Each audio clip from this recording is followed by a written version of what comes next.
దట్టమైన అడవిలో తీగలు కాలానికి దాగి ఒక మరచిపోయిన దేవాలయం నిలిచి ఉంది.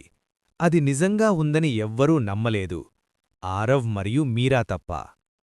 ఆరవ్ ఒక కలలవాడు. ప్రతి పాతపటంలోనూ కనుగొనాల్సిన ఒక నిజం దాగి ఉందని అతడు నమ్మేవాడు. మీరా మాత్రం ఆలోచనాశీలి. జాగ్రత్తగా, తెలివిగా, ఎప్పుడూ సిద్ధంగా ఉండేది. ఇద్దరూ కలిసినప్పుడు వాళ్లను ఆపగలిగేది ఏదీ లేదు. వాళ్ళు ఆలయం లోపల అడుగుపెట్టగానే గాలిలో తేలియాడే ధూళికణాలు చిన్న నక్షత్రాల్లా మెరుస్తూ కనిపించాయి.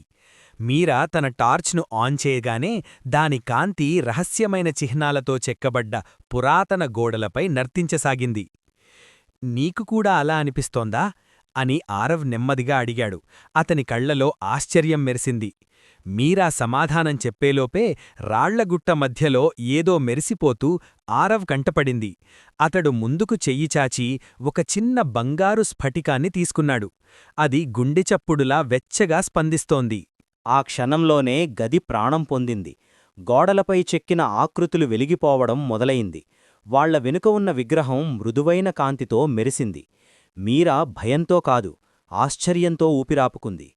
ఇది దయకు స్పందిస్తోంది, ఆమె మెల్లగా చెప్పింది. లోభానికి కాదు. ఆరవ్ చిరునవ్వు నవ్వాడు. అయితే ఇది సరైనవాళ్లనించుకుంది. ఆ స్ఫటికం వాళ్ల మధ్యలో మెల్లగా తేలుతూ ఆలయమంతా బంగారు కాంతితో నింపింది. ఆ క్షణంలో బయట అడవి కూడా నిశ్శబ్దంగా మారింది, వినిపిస్తున్నట్టుగా. తరువాత అదే వేగంతో ఆ కాంతి మెల్లగా మాయమైంది.